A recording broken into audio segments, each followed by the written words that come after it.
Okay, so welcome back to the Get Out of Your Comfort Zone interview series, where we engage thought leaders and business leaders about the challenges that they have had and have stepping outside their comfort zone in their lives, and advice that they might have for the rest of us, and especially leadership advice for young people. I'm Andy Molinsky, and today we have a very special guest, Paul Liberman. Paul is the co-founder and COO of DraftKings, a leading provider of daily fantasy sports, one of the most popular daily fantasy sports sites in the country with over 6 million registered users, and as a huge sports fan myself, I'm especially happy to have him today. Before founding DraftKings, Paul was Senior Manager of Strategy and Analytics at Vistaprint, where he held a number of roles in website analytics. Paul holds a BS from Worcester Polytechnic Institute in Electrical Engineering and Computer Science. He has many other accomplishments, hobbies, interests, but perhaps most relevant to our discussion, in his non-work time, he has 2 very small children. And as a fellow dad, I get that, even though mine are older. Anyway, so Paul, thank you so much for being with me here today. Sure, happy to be here. So as we mentioned earlier, as I talked to you before we came online, I really just have 2 questions for you, and I thought these could guide our discussion. So the first question is about acting outside your comfort zone, which is the topic of my book, Reach. It's also a topic I know is critical for young people of sort of venturing into the professional world. And I'll ask you about a time when you have had to step outside your comfort zone. Could be professional, could be personal. Feel free to share an example of both. I'd love to hear just what it was like, what the challenges were, how you grappled with them, and we can go from there. Sure. So I'd say one of the largest times where I had to step outside of my comfort zone was when I had to quit my job and start DraftKings. Obviously, you kind of paint this vision where, you have a job, you continue to grow grow in your job. But at one point, me and my 2 co-founders, Jason and Matt, we were faced with a decision. We were either going to stop working on DraftKings, or we were going to quit with no money, no support, no backing, and go at this full time. Very stressful. I was in my late 20s at the time. I think I was 28 years old. Had managed a good upward progression in my career. And as I was essentially going to zero salary. And that was certainly hard. But when I kind of reflected on where I want to go and what my life was going to mean 10, 15, 20 years from now, I said, look, everyone takes risks. I have to take, some risks in my life. I can't just be, stuck in this, one, job in one swim lane. And I said, I did an evaluation. I said I could survive without salary for a certain amount of time. When am I going to be able to do this in my life if I'm going to get married and have kids? And I said, you know what? Let's just, let's do it. Let's quit our jobs. And about 3 months later, we quit our job. And that was, that was stressful, but certainly kind of looking back at it, probably the best decision I've ever made in my life. Yeah, interesting. It's interesting. As you're talking, I'm trying to put myself in your shoes, and I'm a huge fan. Have you ever heard of the podcast Startup? I actually haven't. It's a cool podcast, and it's all about sort of the backstories of entrepreneurs. I mean, I have no affiliation with the podcast. I'm just mentioning. But anyways, I love hearing these stories because I think it's tremendously courageous, to do that, because of course you're on the other side of it now, and you guys are also so successable. But back then you had no clue, right? I mean, Tell me about the risk, like the no money, the no support, the risk, even the business idea, what kind of obstacles were you bumping up against, even psychological obstacles? Yeah, so I'll start with the business obstacles.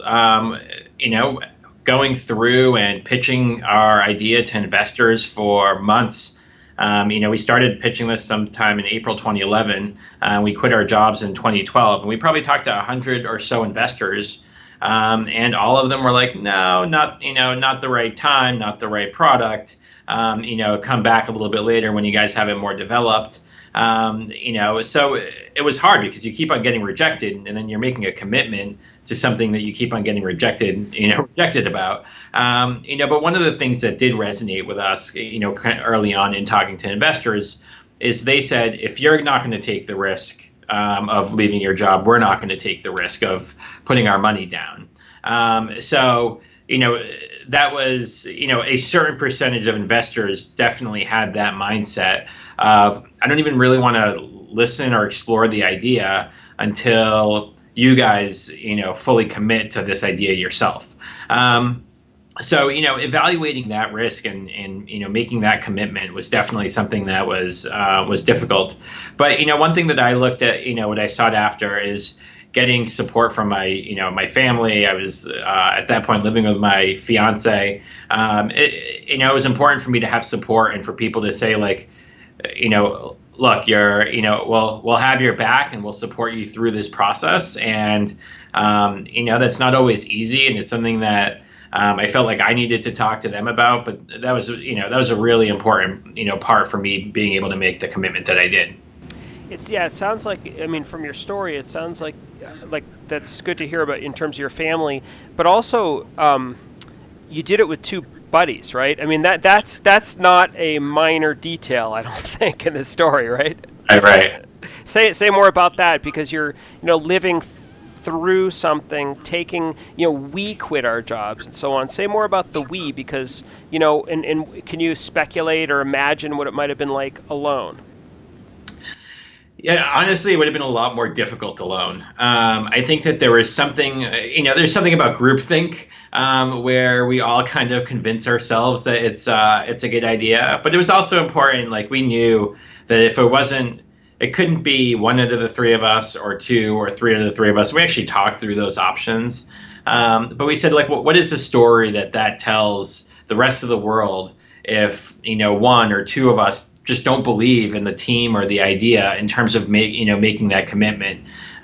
We've been out there pitching ourselves as a team, and we've been out there talking, about how we're going to do it. And then if we don't believe in it, then maybe we should go and reevaluate. I think that there was actually a lot of power in me seeing the other, two guys, and them seeing, me and the others all kind of getting behind it. And that made the decision a little bit easier, because I respect the people that I co-founded with. I thought that they were smart, and I said, I can't be making that terrible of decision if two other smart people are making the same decision. But once again, it's a little bit of groupthink. But at the end of the day, it really is I actually, this past Friday, I had LASIK done on my eyes. So I'm still a little blurry, but in life you take risks all the time, and whether it's getting LASIK done or quitting your job, and you just have to really evaluate where and when and how you're going to take those risks. What the downside and upside is. And to some extent, once you put a little bit of an analytical framework behind it, you feel a little bit better. And you're not going to succeed at everything. Not every risk is going to be one that works in your favor. But when you look back and you're like, wow, I didn't take any risk, is that really rewarding, from a life standpoint? Because, you kind of get boxed in the way you navigate through your career and the rest of your life. Was there ever? I'm sure there was doubt. You kind of indicated it through a little bit throughout. Was there ever like a real moment of doubt, like a moment where you thought, I can't do this, or did it never reach that level? I think that throughout starting the company. So not even, this is after we left our jobs and when we were working at DraftKings. There's a lot of those moments. You kind of doubt yourself, you doubt your ability to execute. And one example is, we launched the site, and this was around July 2012, and I was I actually never had a software engineering background in the real world. I kind of picked it up as I was building DraftKings, and I was the CTO at that time, and we had a database crash, and it pretty much took out a lot of our data. And for about 10 hours, I was sitting there and I'm like, wow, I just lost everything. I lost everything that we've built, for DraftKings. I didn't have the right, backup strategy. All of that stuff is perfect right now, by the way. So not an issue anymore. And then, we ended up getting to a better spot and being able to recover the data. But it really made me think, like, am I the right leader for this? Like, am I going to be able to do this? Do I have the capacity to build this up? And do I want the stress that is associated with being, responsible for the success of this company? I had to reflect a little bit on, like, wow, like, this is a huge commitment. It's no different than having kids to some extent. You bring home your kids for the first time, and they're crying at 3 a.m, and you're like, wow, like, what did I just do? Like, was I ready for this commitment? But that's one of those things where it took perseverance and persistence, and it gets better. And those have happened time and time again. Anytime you hit a roadblock, this is especially true for when you're starting a startup. The ups are, the highs are super high, the lows are super low. And when you're one of those lows, when we couldn't raise money, or we weren't hitting our goals, or something broke, and you really question. And what you do to get through it is making sure that you have, my co-founders are good support structures. You have the right support structures to get through those lows. But it's definitely stressful. You just gotta you gotta persevere. Whenever I talk about startups, I say the most important thing is having persistence and perseverance, because if you don't have those two things, there's many opportunities that you are going to have to be able to quit, and most people do. So that's the most important part. Interesting. Well, let's actually. I think that's actually a good segue to my second question, which is kind of young would-be leaders. And I don't know, would-be leaders, young people who are entering the workforce. They have their eyes. They're ambitious. They have their eyes on a potential leadership position in the future, but they don't have much experience. They don't have much know-how. They're coming from university, let's say. And it sounds like you took that path before you started DraftKings in a way. So, yeah. What advice would you have for them, in terms of gaining their footing in the professional world, equipping themselves to eventually grow into a leadership position, or even having the courage and capacity to start a, organization like you did? I'd just be curious in your advice. Yeah. So I deal with a lot of recent graduates, and I give one piece of consistent advice. So when you're going through school, whether it's grade school, first through 12th grade, you're kind of on a train, right? Like you're going through every year, you're moving up in grades, you're getting quarterly feedback with report cards. And then that once you're in 12th grade, you got to look for colleges, then you attend college and you get quarterly feedback. And you keep on moving, freshman, sophomore, junior, senior. But then you enter the working world, and that just doesn't exist. There's no quarters. There's no, companies have like performance management cycles, but they're not the same as, a quantitative report card of how many, how you did on a few exams. And it's actually a very different type of thought that needs to go into how you how you navigate the work world. No one's going to push you along. There's not a set of teachers that are sitting there and saying, how do I get them from, grade 5 to grade 6? And I think it's important for students, or now, kind of young professionals, to realize that they own their own path from there. And that path is, no one's going to care about it more than they will. Not your manager, not the director. you got to set out what do you want to achieve. You got to get your own feedback. You got to own your own growth. And every time I talk to somebody that is young and they're saying like, I don't know what my career path is, I go back to them and say, well, what is your role in defining what your career path is? How do you ask for feedback? How do you create the right structures that are necessary, whether it's asking for more education, whether it is going to get your master's degree or your PhD, all sorts of those things. So I would say that like create your own swim lane, create your own growth, and really own it. So that's awesome advice. I would completely agree with it. In fact, I give similar advice, and some people can definitely take it. They're like, "Oh, I get it," right?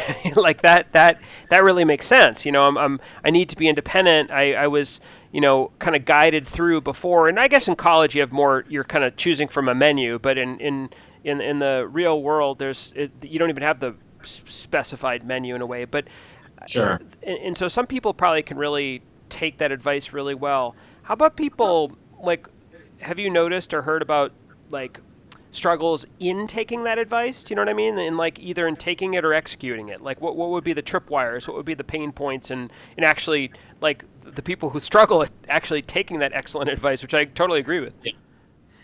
Yeah, I mean that's a great question. I think I'd probably reflect onto why are they struggling to take the advice and what is it that is causing them. At some point, I guess to be a leader, you got to be able to take initiative, and even if like you struggle to take the advice, take one step to say, let me get somebody that is going to hold me accountable and responsible for my career growth. And that could be a sibling, it could be a parent, it could be a mentor at work. But lots of, even the people I see, they were accountable to their mom or dad while they were at school. And they were the ones that were kind of pushing through that. So if that's something that you need, create that somehow, create somebody that's going to hold you accountable for the success. But at the end of the day, people have to show the initiative. And as a leader, it's important to have that initiative and to lay out a plan and be able to follow it. Because, that's kind of what we do every single day. And, now we're steering a much larger company. But no one's telling us where to go or how to get there. If we're not able to lay that out ourselves, then it's going to be hard to become, a leader. So whether it's, you got to figure out your way, whether it's somebody holding you accountable, whether you're able to hold yourself accountable, whether it's taking, notes and, referring back to them on a quarterly basis. You got to take that first step to being able to drive yourself, and those other platforms are ways to assist you. That's really interesting. Let me just ask you, I know you're pressed for time, and let me just ask you one last question, if you don't mind. Take a magic wand. Imagine you could have sort of traveled. Maybe it's not a magic wand. I don't know, whatever the metaphor is. Time machine. There you go, time machine. Imagine you could travel back in time to college, let's say, and you could sort of give yourself just the experience that you would have needed to prepare yourself for what you're doing now. I know it's probably an impossible thing to do, but what maybe one thing pops to mind that kind of would have helped you in college that you maybe didn't quite get, whether it was, maybe the being sort of kicked out of the nest a little bit, or a particular class or an opportunity or something. Yeah. So I think that if I go back and I look at like what I could have done better, is I think somebody could have encouraged me to take more risk, honestly, earlier on. Whether it's personal or professional. Coming from an engineering background, I grew up in an immigrant family, so my parents moved here, from Russia. They had stable jobs. They've worked there for 30 plus years. And the picture and the kind of the story that they had is you get a job, you work there, and that is what you do. And kind of looking back at it, it took me a while to develop my own kind of risk appetite and understanding how to take intelligent risks, and that's whether it's personal or professional. So I don't think it's necessarily a class. I'm trying to reflect on how would I have gotten that information. Maybe it's coaching or mentoring or pairing up with somebody that's that has a different perspective on it. But knowing that life is full of risks and how valuable they are at shaping the way you develop as a person and really your satisfaction on what you've been able to accomplish is something that I wish I learned a little bit earlier, because it came about by being surrounded by people of kind of like character in my working world, and I think that developed me as to who I am. Excellent, great advice, really interesting, and great interview, and I really appreciate your time. It was great talking with you, and I know a lot of people are going to find this super interesting, so thank you so much. All right, thank you, Andy.